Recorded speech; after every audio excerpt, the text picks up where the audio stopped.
Welcome to episode 4 of Saying Something Sober, the podcast where I decide the topic and it could be literally anything. Today's topic, poems and poetry. This is going to be quite a bare my soul type of episode because, in all honesty, I don't really share this part of my life with many people, let alone really anyone, to be honest.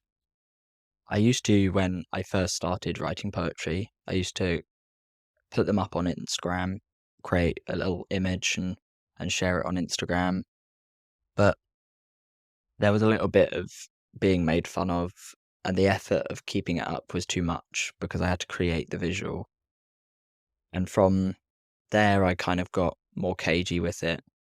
I don't necessarily think that my poetry is the world's best or anything. But I think when I was posting it up on Instagram, I wasn't posting it because I thought it was good, but I think people thought that I was posting it because I thought it was good. And so I got a little bit of a shtick from people. So yeah, this episode will probably be quite bare my soul. And that's because my poems are typically extremely personal. They tend to be quite dark. They tend to be quite melancholic and about experiences that I tend to be experiencing right there and then when I write it. So I guess be prepared. Trigger warning for discussion of dark topics for sure. I'll essentially share how I got into poetry, why I started writing, what inspired me, what inspires me now, some of my favourite poems from other people, and then some of my poems, and we'll go from there. But like I said, trigger warning, because I will be sharing all kinds of my poems. In recent times, they've gotten more positive, which is probably because of my recovery and my journey. Something that I've started is having an impact on my mental well-being, not being so negative or pessimistic. But in the same vein, a lot of my poems are a way to get out those negative thoughts. So though the poem itself is dark, it actually represents kind of like an exercising of the demon that is in the poem. So how did I get into poetry? Well, I studied English Lit at university, but before that, I studied English Lit and English Language at A level and was always quite fond of English. So poetry was always something that I was studying. It was always a topic on the syllabus, especially at A level. We had 2 whole topics about poetry. However, that's not necessarily what actually inspired me to write it myself. I wasn't necessarily a huge fan of those topics at school. It wasn't like poetry was my favourite part of English Lit. In fact, it probably was one of my least favourite. But there were some poems that I definitely resonated with and some that I liked more, and something that have kind of stuck with me. But the reason I actually got into writing it myself was because it's quite embarrassing, actually. A now cancelled / disgraced social media influencer released a anthology, and it wasn't really the contents of the anthology that got me into writing poetry, because before I had even bought the book or read it, I had started writing. I guess it was more the act of them releasing it made me realize that people can do that, or people still do that. They can just kind of write their own poetry and release it if they want, or write their own poetry and not release it. So that's what got me into poetry, because I started writing from there. I was 17 and I was partially out the closet. I was kind of out to friends, but wasn't out to all people, not my parents, not my family. And that's what kind of I started writing about was being in the closet. So it already from the get-go was kind of a way to talk about these things that were like secret or inside, thoughts that I knew I couldn't share, but knew I needed to get out somehow. And for me, that was through writing it down. I had like a very methodic way of writing poetry. I'd write it in this notebook. I get the same notebooks to write my poetry in because I'm weirdly like sentimental like that. But they're from this Irish bookbinder, and I had one of them that I'd gotten for Christmas, and I wrote it in pencil in there, and then I would type it up on my laptop in a document, and that was like the process. So yeah, I started writing about these kind of thoughts inside that were secret that I wasn't willing to share, but it was a way for me to be creative and give voice to those things that needed to be given a voice, but that I wasn't comfortable really sharing with everyone or anyone. It's hard to say what inspired me then, to be honest. It was probably a mix of films that I had seen and music. What inspires me now a lot of the time is I really like lyrics in songs that are kind of plainly mundane in a very like emotional, deep way. It's why Billie Eilish is kind of my favorite artist out there because the way that she can kind of convey a very specific emotion in a really widely relatable way using kind of imagery and metaphors that everyone can relate to, but that are to do with something so specific emotionally. I think what inspired me then is probably very similar to what inspires me now, but it's hard to think back and ask myself what inspired me then because when I first started writing, it was my own little secret.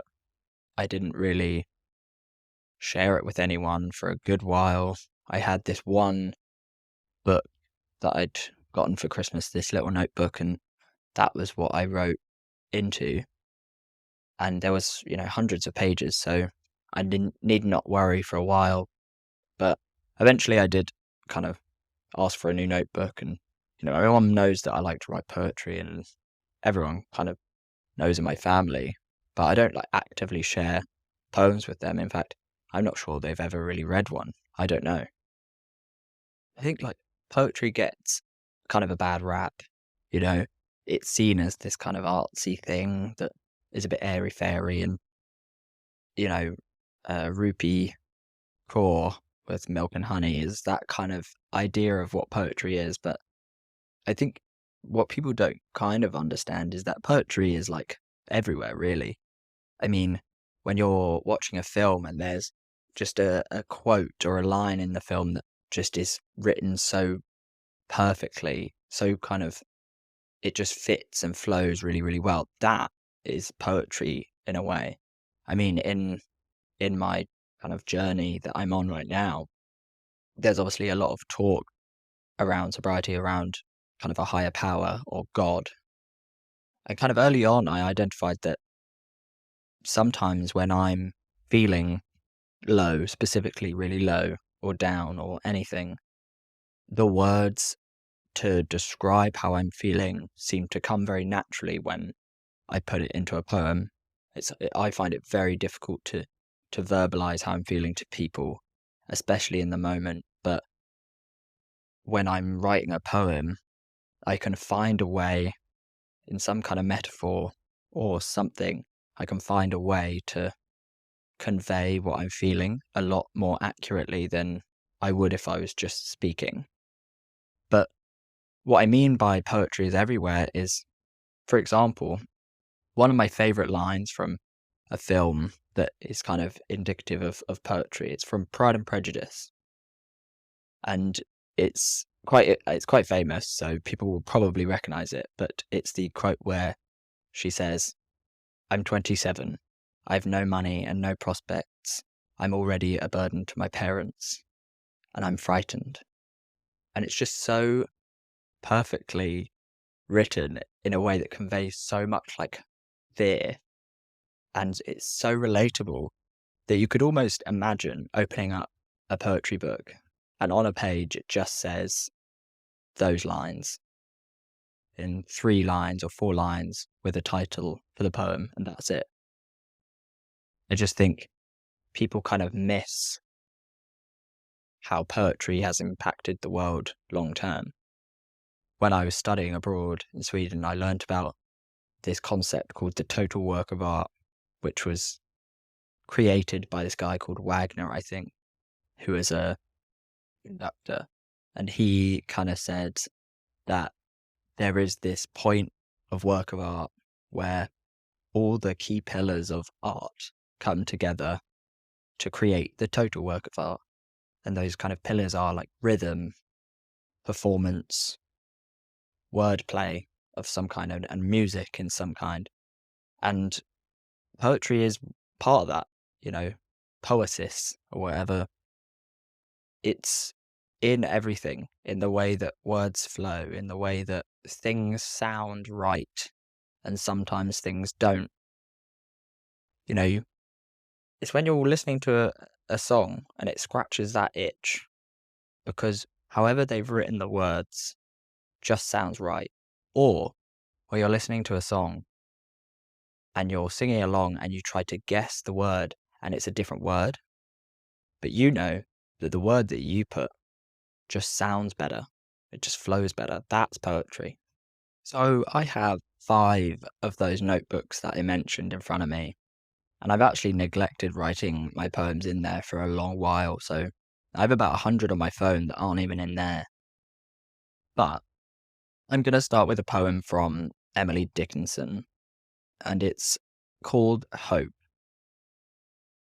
Hope is the thing with feathers that perches in the soul and sings the tune without the words and never stops at all. The sweetest in the gale is heard, and sore must be the storm that could abash the little bird that kept so many warm. I've heard it in the chillest land and on the strangest sea, yet never in extremity it asked a crumb of me. This is probably my favourite poem ever. I mean, the late and great Emily Dickinson. I think it captures so well and positively and optimistically the feeling of hope. And obviously, I love that it rhymes, but I'm not one that thinks that poems have to rhyme, which you will see because I think a lot of my poems don't rhyme. But I really like this poem because it's short, it's sweet, and it's hopeful and optimistic. Whereas I think a lot of poems are soppy or just depressing, which is ironic because all of my poems are depressing. So now I'm going to read my first poem ever, the first poem I ever wrote. And I mentioned earlier that a lot of my poems at the start were about being in the closet or being gay in some way, in some connection, it was to do with that. And some were more subtle than others, so I'll let you figure out whether this one is subtle or not. It's called The Closet in My Room. There is a closet in my room in my mind. I did not create it. It was not easy a find. The closet is my hiding place. For years, that's where I've been. It's difficult to accept what you can't face when it's said to be a sin. I've cracked it open now, had a peep at what I've missed. The world is now my sofa that allows me to exist. It is easy to ignore what people say, and I'm happy to admit I am gay. Now, I wrote that when I was 17, so I will afford myself some grace. I do think that it is quite childish or infantile, but I don't necessarily think that's a bad thing. I quite like it, you know. For me, saying the words "I am gay" to myself especially even writing them down where someone could even see it, was a big deal. Before I was 17, when I was 15, 16, I remember looking in the mirror and physically not being able to utter the words. Like, they were on my tongue and I just couldn't get it out because I was so ashamed of myself. I thought that I was sinning and sinful and disgusting. So, though the poem is not a game changer and it's not redefining the genre, I do appreciate it for what it is. And out of my first kind of 50 poems, it's probably the best one. Now I want to kind of contrast that poem with one that I've written a bit more recently. So I'm going to read The Streets of London, which I wrote not long after moving to London. It's about what I witnessed and what I experienced moving to London. So I've lived in London just over 2 years now, and I probably wrote this about a year in. It's quite a lot longer, but here we go. I think a lot about the gays who roam the streets of London. I am one of the gays that roam the streets of London. I don't think of myself. I think about the gays who roam the streets of London. I think about those young boys so caught up in the partying to realize that aged men offering them drugs don't think they're mature or sweet or kind. They like the shapes of their bodies and the smoothness of their skin. Their shallow eyes only see the lack of fat on their body. They don't look any deeper than flesh, and often don't look, just touch. But these boys feel liked and popular and sexy and hot and cared about and loved. I think about their future. What will they do when their skin is no longer smooth? Their bodies no longer fondled by men bearing gifts? Is it even their fault that they like it? Because in the end, who was there to teach them otherwise? Think about the gays who roam the streets of London, like the gaggle that won't let you into their flat party if you're not hot enough, or white enough, or slim enough, or cool enough. With cigarettes in hand and knives on their tongue, their next Instagram post is already weighing on their mind, and how many guys following them is a badge on their chest. Their feed a sea of topless shots, expensive holidays, and exclusive group selfies. I wonder if they find self-worth in these things I disregard, and if it's even their fault that their tongues are sharp. For is it not true that the best defense can be a great attack? Is it flippant to see their vitriol as hatred, and not as something amorphous? I wonder if their obsessions and their vanity are a compensation for their feeling of disowning and unloving that I know resides deep inside. I don't think of myself, but I think of the gays that roam the streets of London, that don't think of themselves, who lead with reckless abandon and let caution merely tag along, whose happiness derives from powder and liquor and pills and sex, the next meal an afterthought, their hunger a distant relative. I think of the fun that they think that they have, and I suppose that they do have it. I think of the hours that tick by in their lives. Consequence is not an ingredient on their plate, but they say that they're not hungry, and who am I to say that they must eat? I think of the gays who roam the streets of London, the ones that roam in straight lines, serving a sentence I served for years. I think of that imaginary padlock that they envision on their closet door. Those endless worries. They are rich in anxieties, but poor in peace. I think of the hours spent on the edge of a message, or in front of a parent's door, feet in footprints that were already there. I think of that conversation that they dread, the admission they never see happening, and I think of that sigh that they'll breathe when it does, a delicatessen of relief, flavourful and fulfilling. But I know it isn't always like that for some, and I think of those gays that roam the streets of London, who may never stray from that straight line that they walk. Can I really blame them? For some, it may be easier to only bend the line inside. Outside is a privilege, it seems, a privilege I, and so many others, abuse and take for granted. I think of the gays that roam the streets of London. I do not think of myself. But even so, as I think of them, I wonder, is it true that I am not thinking of myself? Is it not true that I am, or was, all of these gays that roam the streets of London? So obviously that is a lot longer of a poem. And I remember when I wrote it in chunks. And kind of as I look back at writing it, those first kind of few paragraphs, there is an element of me that is a bit, it feels like I'm erasing myself from the narrative, absolving myself of guilt and not including myself in these metaphors that I very much was a part of.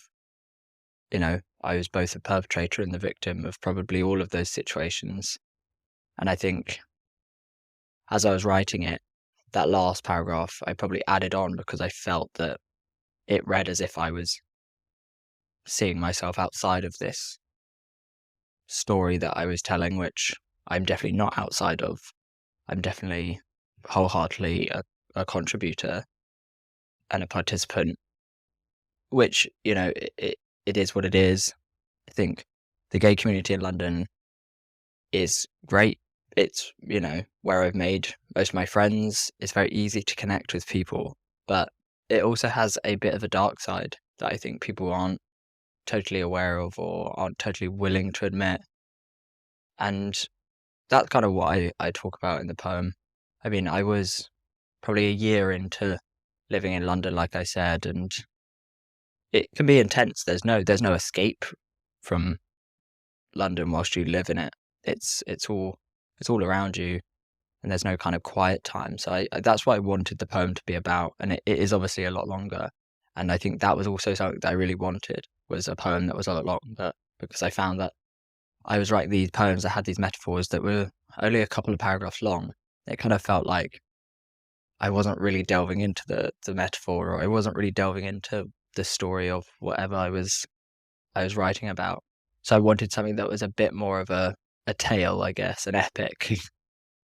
um, but I'm quite proud of it. I like a lot of the metaphors in it, and I think it does tell what I want it to. Now, I mentioned that I studied English literature at GCSE and A level, and for those who also did so, the name Ann Duffy will be probably very, very familiar. I'm pretty sure she is the current poet laureate, but I wanted to read two poems of hers that I really enjoy. So this first poem from her is written after the 2016 nightclub shooting in Orlando, the hate crime attack. It's called After Orlando, Gay Love. This writer is gay, and the priest, in the old love of his church, kneeling. The farmer is gay, baling the gold hay out in the fields, and the teacher, cycling to school each day. The politician is gay, though he fears to say, knotting his tongue, his tie, and the doctor is gay, taking your human pulse in her calm way. The scientist is gay, folding the origami of DNA, and the judge, in his grey wig, is gay. The actress is gay, spotlit in the smash hit play. The butcher, the baker, the candlestick maker, our children are gay, and God is gay. I think this poem makes a very important statement. The Orlando nightclub shooting of 2016 was a horrific attack that was targeted towards LGBTQ plus people, and herself as a lesbian poet, Ann Duffy, made a statement, which is, we are human. The point in that poem where she speaks of the doctor taking your human pulse, I think is is very pointed. The second poem that I'm going to read of hers is called Foreign. And I think what you'll take away from this poem is what I took away from her poetry when I first read it at GCSE, which is that she is always making a statement that I personally believe is very important a lot of the time. Like we saw with about Orlando, it's very pointed and it's very poignant, and that's the point. So this is Foreign. Imagine living in a strange, dark city for 20 years. There are some dismal dwellings on the east side, and one of them is yours. On the landing, you hear your foreign accent echo down the stairs. You think in a language of your own and talk in theirs. Then you are writing home. The voice in your head recites the letter in a local dialect. Behind that is the sound of your mother singing to you all that time ago, and now you do not know why your eyes are watering and what's the word for this. You use the public transport, work, sleep. Imagine one night you saw a name for yourself sprayed in red against a brick wall. A hate name, red like blood. It is snowing in the streets, under the neon lights, as if this place were coming to bits before your eyes. And in the delicatessen, from time to time, the coins in your palm will not translate, inarticulate, because this is not home. You point at the fruit. Imagine that one of you says, "Me not know what these people mean. It like they only go to bed and dream." Imagine that. What I like about that poem is that obviously it is about immigration. Obviously it is about being an alien in a society that doesn't accept you. And the way that it forces the reader to sympathize with the person within the poem, it's very confronting, it's very addressing to the reader, asking us to imagine things. And I like the feeling that it gives. One thing, like I said, that I really enjoy from her poetry is the way that it's clearly making a statement, and it's not necessarily one that's groundbreaking, but it is one that makes you feel and sympathize and understand. And there's kind of this way that she has of portraying something that we all know in a very different way. It's in this poem, it's the spray painted hate name in red.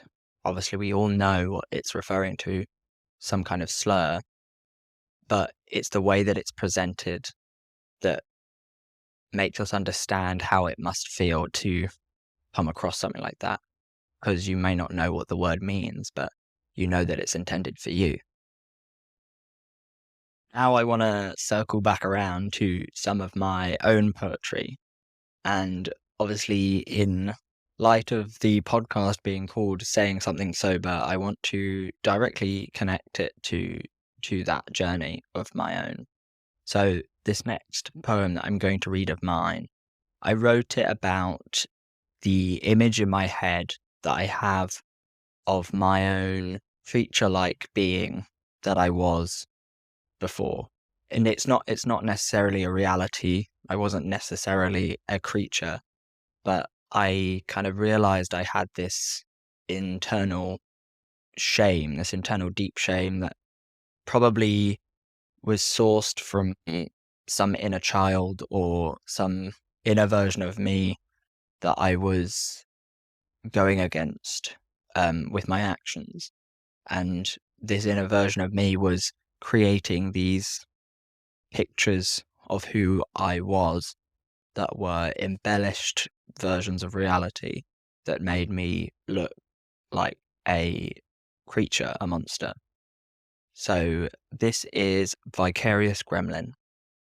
Vicarious Gremlin, hunched over back alley creature, hunchbacked and over analyzing. It grunts, it snorts, it keels over just to get up and keep going, in perpetuity.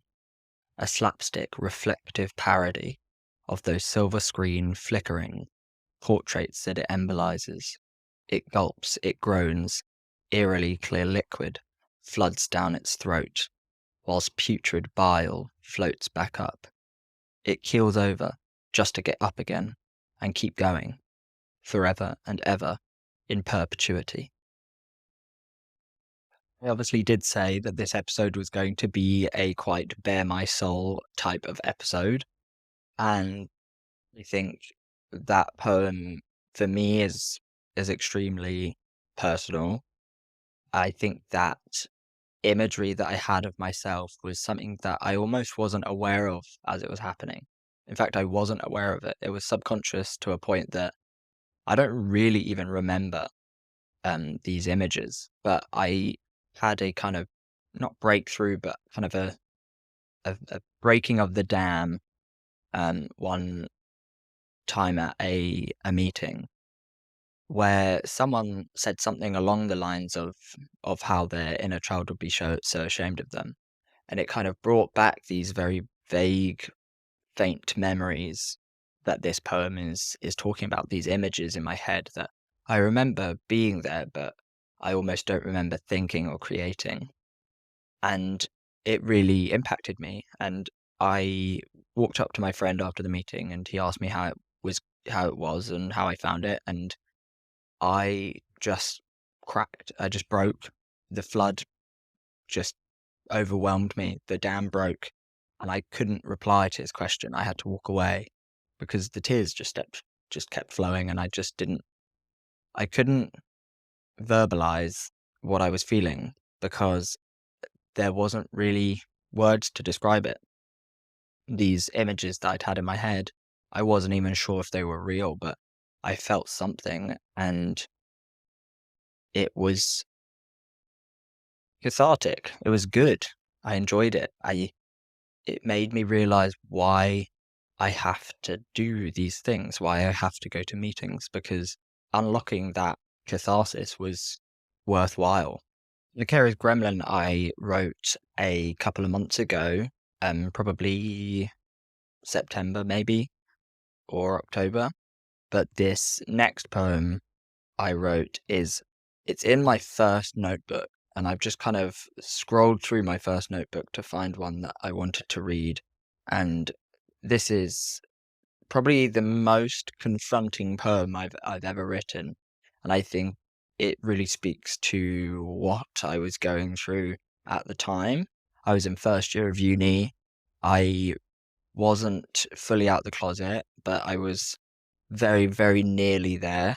I hadn't come out to my parents yet, and I think I was feeling stuck. But it's towards the end of my first notebook, so it's probably roughly the 40th or 50th poem I ever wrote. This is Am I a Fucking Coward? I'm so fucking tired of living this facade, forcing myself to fit some mold because I'm too fucking afraid. Am I that much of a coward? I can't do this to myself anymore. I can't look into my loved one's eyes and tell a complete lie just because I don't feel ready. Is ready even something that exists, or just some excuse I employ to stand my ground? I get so angry that I sob and cry, so many emotions wading through my soul. It seems like I'm so alone in this, yet thousands have gone before me. So why am I so uselessly afraid? Am I truly a fucking coward?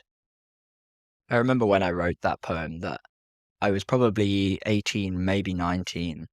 And I remember after writing it that for the longest time, it was probably one of my favorite poems that I'd written. And I think looking back, it was probably because it was the first time in a poem where I'd been really brutally honest and kind of just laid it all out there.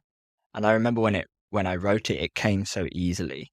Writing it, I knew what to say. I knew what I wanted to say, and it's not necessarily one of those poems that is really, you know, top of above your head, or it's imagery and metaphors and similes. It's not that, and I don't really care because I just laid it out, and that's what I needed to do at the time. And I think I was having a lot of difficulty with making that final leap to my parents. I think I had come out to my friends and it had been difficult and I'd been drunk every time I did it. I had been outed to my sister, so I didn't get that as practice for telling family members.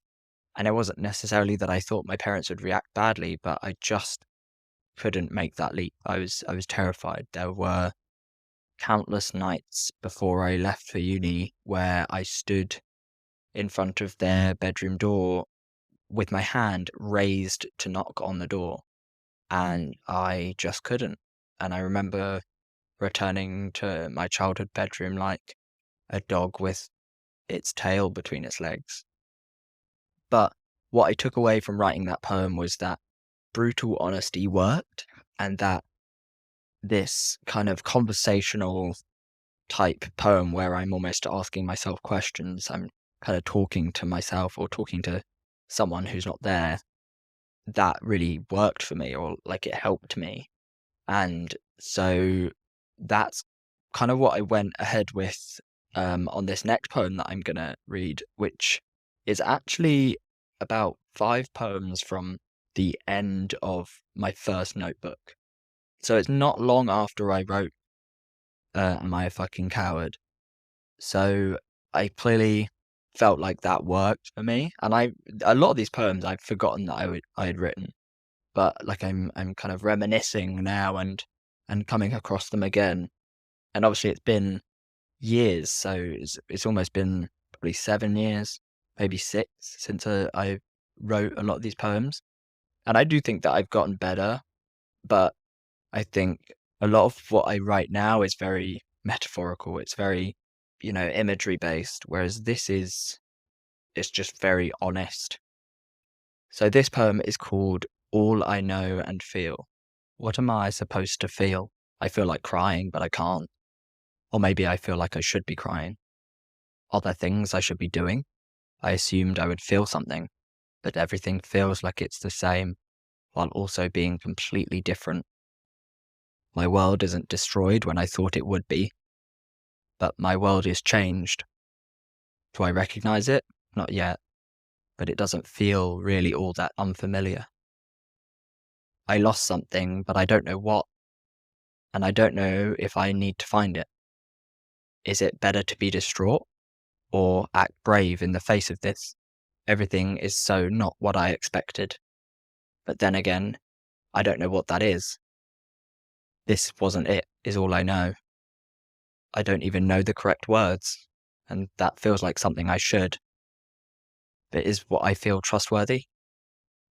All I know is that I don't know. Now, I know what I was going through at that time. I was roughly around 19, but it's not something that I can really share on this kind of format on a podcast. But I was struggling. I mean, at this time, I was seeking help from counseling, from mental health kind of charities. I was calling Samaritans sometimes, and I couldn't figure out what was up in my head.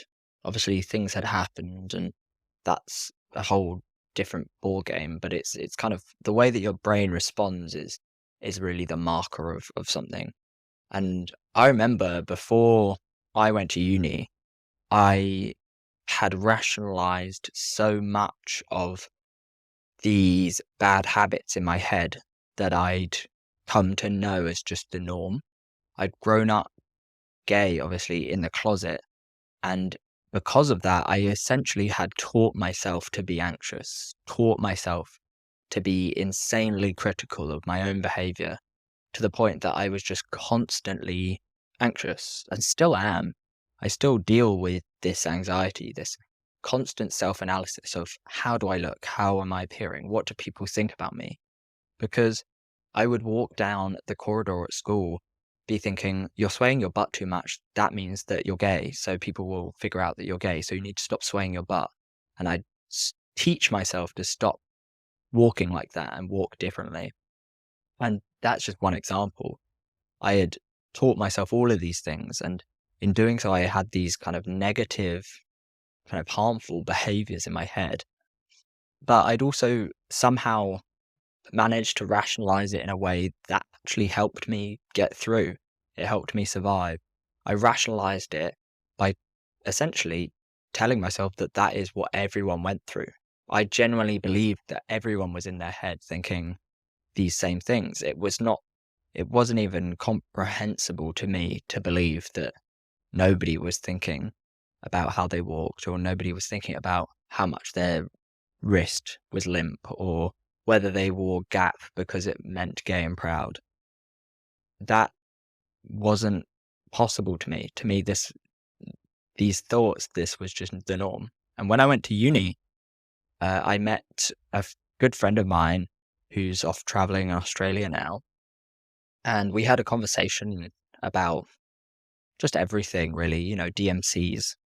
And one of these DMCs, somewhere along the way, it kind of came about that I had all of these negative thoughts, and I remember just telling her very nonchalantly, like it was like I was telling her that the sky was blue, that this is kind of what was going on in my head. And we ended up talking about it, and she was like, that is not normal. Obviously, she didn't say it like that, and she was a lot kinder, but that was essentially the message. It was that kind of thought process, that kind of thinking is not what you should be experiencing. And if you are, then that you need to kind of look into that with like professional help. And so I did. I explored counseling. I went through all of the kind of processes, but as a lot of people I'm sure listening will know, the UK mental health help out there is not necessarily the best. And so I didn't manage to succeed at finding help, and I kind of resigned myself to figuring it out myself somehow. And obviously things happened along the way, and I got distracted by ex-boyfriends and all of that kind of drama. But when I moved to London, I had for years been wanting to figure out what was going in my head, and there were lots of theories along the way. I'm a hypochondriac, so I'd gone through every mental illness possible as to be the reason I was going through what I was going through, and the reason that I had all of these issues and anxieties. And the most popular theory that I had was that it was somewhat connected to ADHD, that the reason that I struggled so much was somehow related to ADHD, because it all aligned. My brain would never stop. Still, even now when I'm medicated, it still goes on. I still talk too much, hence a podcast. But I I did that when I moved to London. I sent off to get reviewed for ADHD and got diagnosed, and that was a very big turning point for me. So I guess the takeaway from that, my advice would be to never think that there's no solution, because all you need is time to find the right source, or to see your situation in a different light, or to get the motivation to do that thing that you've been thinking about, like getting a diagnosis. So I'm going to slowly wrap up the episode now. I'm trying to take on some feedback and advice that I've gotten from friends, that I should try and keep the episodes down to under an hour, because it's a lot more digestible. So I'm going to read two more poems, and then I will conclude the episode. So this poem is called The Wire Hanger, and it's about a situation I found myself often in, when you are having a conversation with somebody over message, where you are entirely aware that you are essentially talking them off a cliff. So this is The Wire Hanger. Shortened breaths and maddened thumbs, fingers flit and fly. over letters on the keyboard. Panic takes over the room as tears ebb and flow between fearful whispers. A shaking hand reaching for that wire hanger on the cliffside as it and threatens to fall. The phone shakes within its grip, knowing each letter could kill or save, could murder or sacrifice itself to replace toxicity, or at least the momentary feeling that all is lost, even though that moment feels like thousands of seconds on a clock that's too slow. The sender can merely relate, while the recipient need not care, or does not care. Eyes scroll through paragraphs, only to receive one-word replies, or no reply at all. The shortened breaths are longer now, more like a sigh, not of relief, but of hopelessness, as the messages meet their dead end, and the wire hanger falls. This poem is obviously quite intense, and it's about that responsibility that you kind of take on unwillingly when you feel that someone is messaging you for a reason. And I found myself in second year of uni in that situation more often than I'd like. And in fact, I remember writing this poem, and it was actually about my first proper boyfriend. We only dated for 3 months, but I found that when I got back to uni, he was just very intense and it just wasn't working for me. And so I broke up with him. And I remember having a conversation with him over message that just felt very final from him. It felt like a send off, a goodbye of some kind. And so I had to almost talk him off that ledge. But in the meantime, I was contacting his friend to get his mum involved. And obviously in the poem, the wire hanger falls, but in real life, the wire hanger did not fall. But the poem is about that feeling that it could. So I'll read one more of my poems and then I will finish the episode. This poem is called The Lump in My Throat. And I said at the beginning of the episode that what I found was my poetry seemed to become more optimistic and positive when I started sobriety.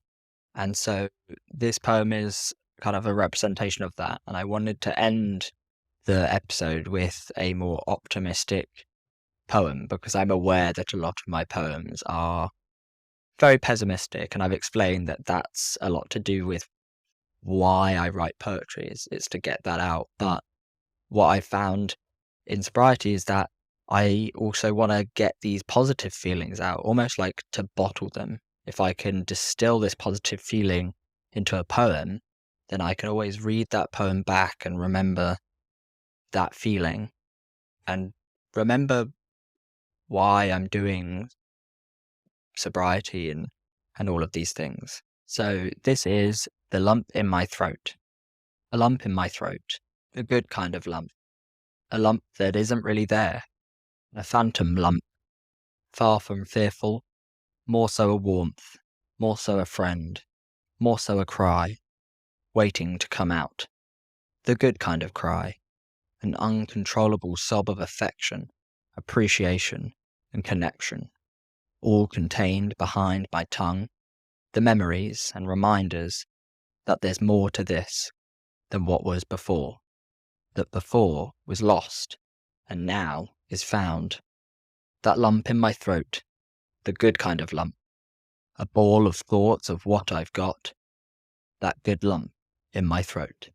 I want to let that poem speak for itself, but obviously it's about the lump in your throat that you get when you feel like you're about to cry. But this kind of cry is one of happiness or joy or appreciation of where I managed to get to. So I'll end the episode there. And I just want to close by saying that it's really kind of vulnerable for me to share my poems and my poetry, but it's always been a dream of mine to get published, really. I think getting my own anthology published would be super cool, even if it wasn't necessarily for anyone. It's definitely a vanity thing, definitely would be like a vanity project. I know that there's like vanity publishers out there, but there's something about putting it out there, like even on this podcast, that makes the purpose of letting it go or kind of telling my story a lot more real. And I think I would implore listeners to look for places where poetry exists that you might not think it. The most relevant example I can think of that is very topical because the film was snubbed at the Oscars is America Ferrera's monologue in Barbie. To me, something about that is very poetic. Give it another listen and let me know what you think. Anyway, this has been Saying Something Sober, keeping me sober 221 days as of recording episode 4.